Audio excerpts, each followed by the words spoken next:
Hello, everybody, and thank you for tuning in to the Liberty Report. With me today is Daniel McAdams, our favorite co-host. Daniel, good to see you. Happy Monday, Dr. Paul. How are you? Doing well. Checking up on world affairs. That's right. Relying on you to sort it all out and give us all the solutions. Exactly. But you know, we're going to talk about Iran, activities going on over there. But you know what it did? It refreshed my memory about Iran. Because, I graduated from high school in 1953.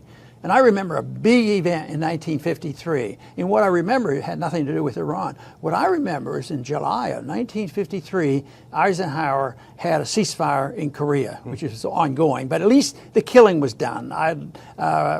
We had a teacher from our high school that went off and didn't come back from Korea, and that all participated in my formulating my views on war.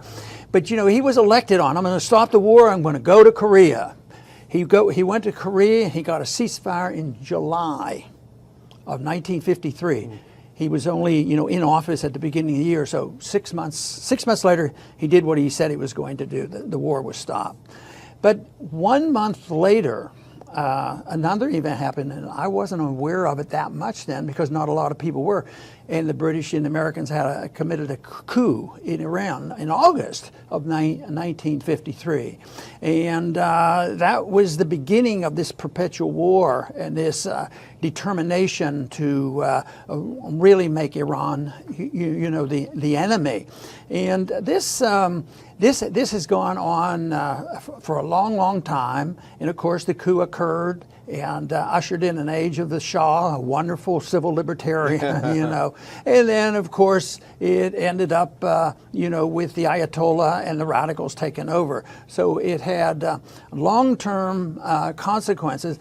But still in the news right now, we're hearing things about what's happening now. A ship gets sunk and threats are thrown out. What do you think is going to happen in Iran? Is it not going away? The one thing that Eisenhower had that moved him in this direction was he wasn't for putting troops on the ground. They said he was anti-war in the sense he's had enough of that, and he took a position which he probably was honest about, but he never gave up on coups and intervention. So what I said there is very characteristic of what Eisenhower was doing, and it actually has continued ever since, except now they use troops again. So it looks like, I don't know whether it'll be an Eisenhower deal here that we have where none of our troops get involved, but we certainly are involved, and I think that's an important issue. And if our viewers are interested in this, I think both of us were very heavily influenced or something by Stephen Kinzer's book, The Brothers, because it shows how the Dulles brothers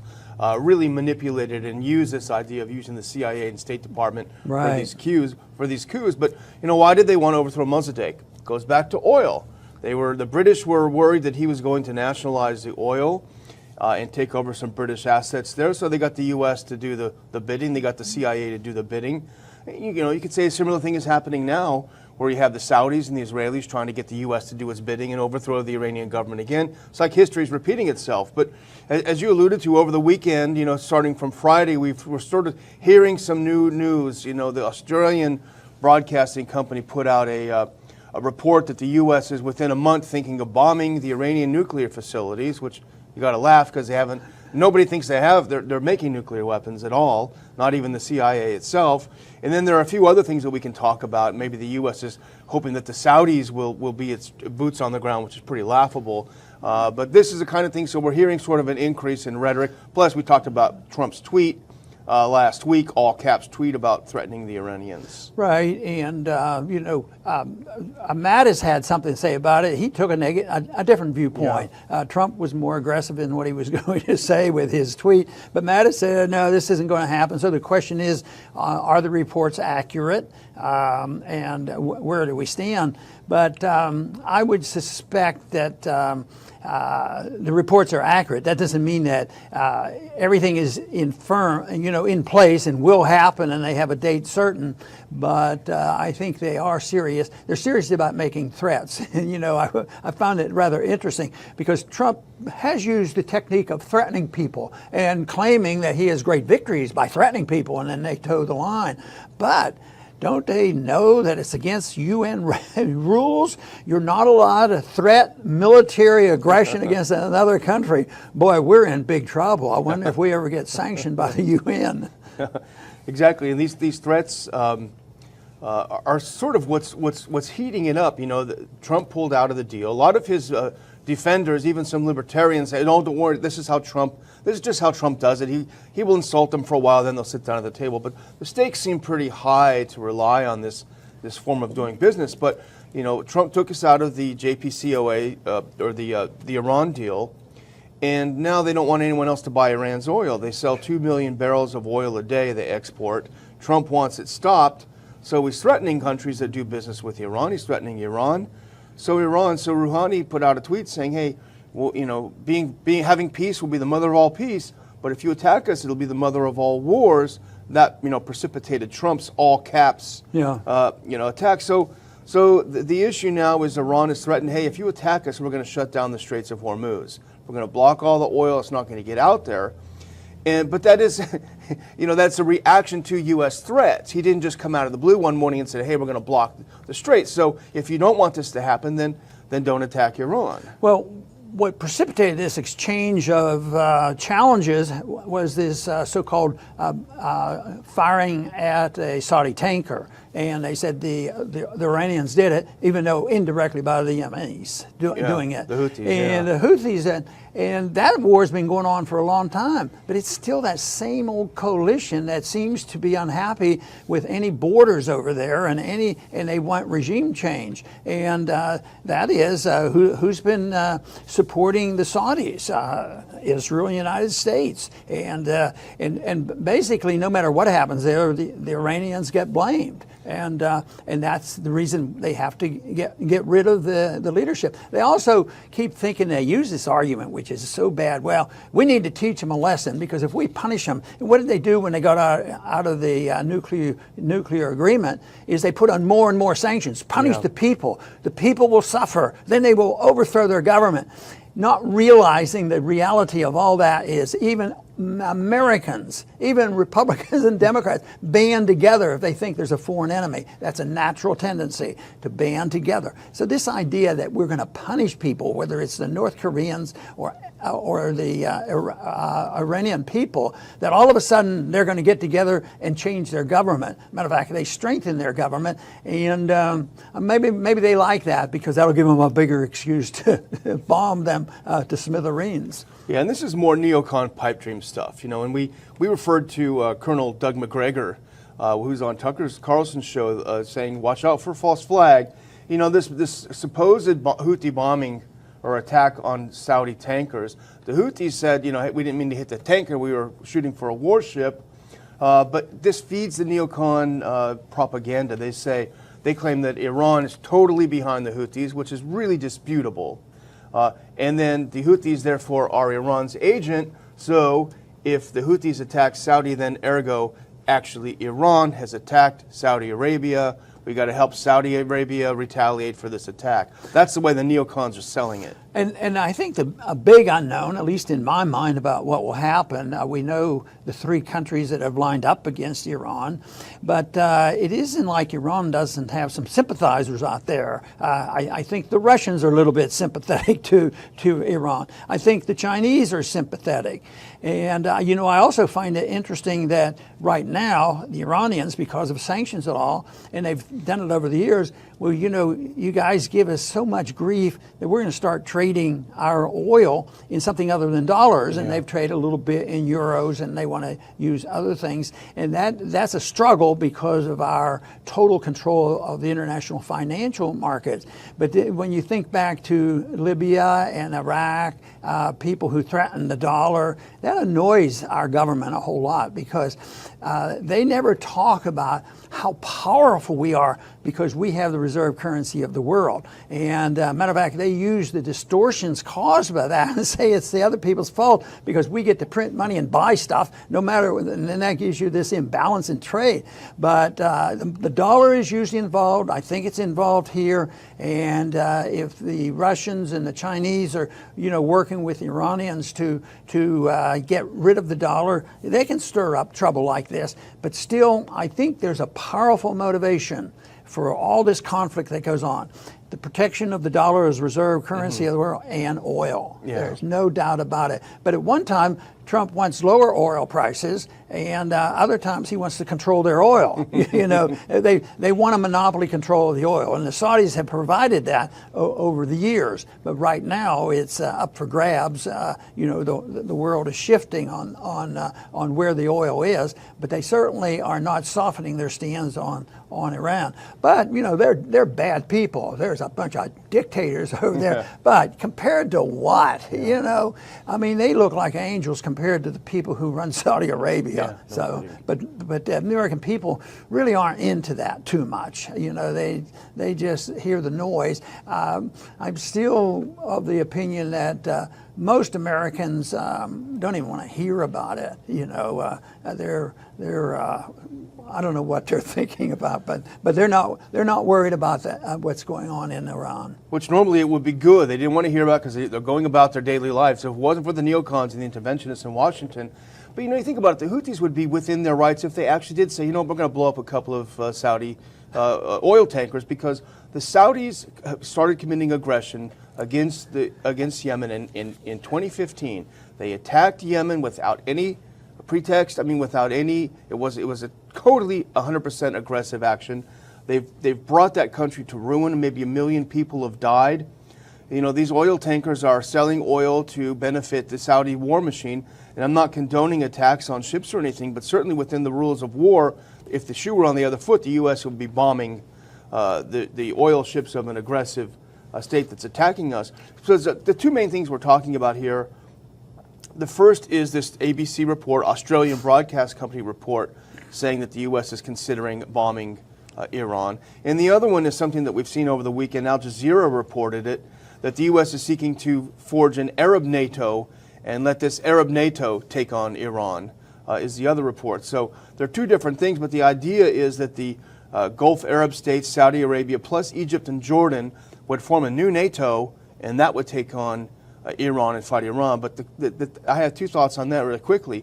First of all, the Saudis and the UAE have been fighting Yemen, the poorest country on earth, for 3 years, and they're not making a lot of headway. That's right. So they're going to take on Iran, right? And second of all, Egypt is in no mood to get involved in a crusade in the region taking on Iran. They've had testy relations, but they've been very explicit. They don't want to get involved in a war against Iran. So this neocon pipe dream, just like all of their pipe dreams, is going to blow up in their face. One other issue that I think the American people get misled on is the issue of ISIS, the radicals. And it's always that we have to justify what we're doing, whether it's against the Iranians or against Assad or all the excuses. We got to go in there and stop ISIS. And the plain truth is we've used them more than we've tried to harm them. And if there's been any defeat of ISIS, it's been both Russia and Iran. Iran has never been friends of the radicals. Matter of fact, they've offered to help us when the radicals attacked us. But that totally passes by our media. It's so deliberate that they can't stand the idea of the truth coming through. And I don't say, there's a lot of falsehoods and fake news going out there. There's a lot, and if you had to measure which side's telling the most lies, you'd have to struggle. But when it comes to foreign policy or even monetary policy, the media is all the same, and the parties are all the same too, because you don't have the Republicans any better on this foreign policy than the Democrats, other than they want to maybe out demagogue each other at times and place blame. But there's not going to be many people go to the House floor. There's going to be our 4 or 5 friends there about saying, "Hey, what are we going to war with Iran for?" And they don't challenge this whole notion that what are we doing with this strong support for whatever Saudi Arabia wants in this coalition of the 3 countries determined to destroy Iran. I just don't think they're going to be successful. I think something's going to go wrong along with the plans in spite of all the power that we wield and all the bombs that we have, because even if they destroy a country, they can't destroy the enemy totally and completely, because they would have to eventually to have the control, they'd have to send in the troops, to maintain order and have domination of the oil and whatever they're looking for. And the idea that the Saudis are going to provide the troops is just laughable, But the big question mark, if the U.S. somehow was able to prod the Saudis into attacking, we'll just give you some targeting and you do all the groundwork. As back to McGregor, what he said on Tucker, there are a lot of question marks. On paper, of course, we've got Iran beat, and I think Eric Margulies, we have a piece on our website from him that he did over the weekend. Their economy and their military is not as strong as some people claim. It is pretty much a basket case. On paper, we could wipe them out, but there are so many wild cards. Israel, Europe, Russia, Turkey. What are these countries going to do if all of a sudden we just pour gasoline on the smoldering fire there in the Middle East? It's huge question marks. The neocons always assure us, don't worry, we got this plan worked out. They're always wrong. There's one economic issue that might occur and supersede all this stuff that we're talking about, is that interest rates go up significantly, and all of a sudden, there's a challenge to our budget. Right now, there's talk of it, and they've been talking about the budget being too big ever since Barry Goldwater. But it just seems like they can paper it over, and the weaker our dollar should be, the stronger we come militarily to overcome that attack. But eventually, they will give up on us because of the debt and the interest rates rising. We won't be able to afford it. And just think of the debt that's rolling in right now: the student debt, and housing debt, and corporate debt, and government debt, and retirement debt. And it's just huge, and interest rates are creeping up, and someday that will get out of control, and that is going to change the ball game. And it is a significant event like that. Most of the time it's economic, which brings an empire down. And that is what happened to the Soviets. We didn't have to fight them, thank goodness for that. But it came down because they flat out couldn't afford it anymore, and they had to pull back. And we will have to do that. And we've talked about it before, because we do make the point that our credibility overseas isn't exactly as it was maybe after World War II, because we were seen as people, honest brokers and honest fighters, and trying to preserve liberty and these sort of things. But I think that that image isn't out there anymore. Yeah, absolutely. Well, I think if we're ready to close, I would just say I have been mentioning it for a few days, this appearance of Colonel McGregor on the Tucker Show, and I've been doing it for a couple of reasons. The first of which actually is that he did a great job, I think. And if you haven't seen it, go back on YouTube, find the segment, and watch it again. The second, he's a frequent guest on Tucker's show. The second is because I would like to announce that Colonel McGregor is going to speak at our Ron Paul Institute conference next month in Washington, D.C. We've just added him as a speaker. He was on Capitol Hill when Dr. Paul was in Congress. He addressed one of Dr. Paul's Thursday lunches. We've kept in touch with him ever since. He's a very he has a very clear thinking about the U.S. role in the Middle East, and we can't wait to have him. Colonel McGregor, the Tucker Carlson Show. He's been very busy out there lately. He's got a book out. He's going to address us. The last thing I would say is that at the end of July, which is in just, I think, a day or two, the early bird tickets will sell out. No more early birds available. Starting August 1st, it'll be the regular cost of admission. It's not that much more, but we have to bump it up a little bit because there's more planning involved. So if you want to get your tickets, get them in the next 24 hours or so. Get them bought before the early bird tickets are out. And I'd like to close by just once again mentioning 1953, because we have in many ways followed the Eisenhower Doctrine. Don't be anxious to put troops on the ground. We did it in Vietnam, but since then we pretend that we'll use somebody else and we'll bomb them from the sky, and we will use drones, and we will use sanctions and do all these things. And I think Trump sort of favors that, even though he also threatens more than the rest. And the big danger is, of course, yes, you can plan on that. You can plan on a coup. You can plan on sanctions, plan on punishing. and threats, but eventually one of these days something's going to happen. A bomb is going to be a lot more significant than this so-called attack by possibly the Houthis against Saudi. And when that happens, it's going to break loose, and there will be a lot more fighting. But I am still hoping that common sense will break through and that we will not ever resort to putting huge number of troops on the ground. I think it was 500,000 troops we sent to Vietnam and we lost, And we haven't won anything in the Middle East either. How many people do I still see at the airports now without limbs that have been over into the Middle East? Too many troops there. So yes, right now I think deep down in their heart they probably say, oh, I don't want to use troops. But if we threaten them and we're strong, we're going to have peace. Peace that way will threaten them. Well, I know a better way of doing it. Just to have a policy of non-intervention, mind our own business, bring our troops home, be willing to trade and talk with people. And then I think that we would have a much better to achieve peace and prosperity. I want to thank everybody for tuning in today to the Liberty Report. Please come back soon.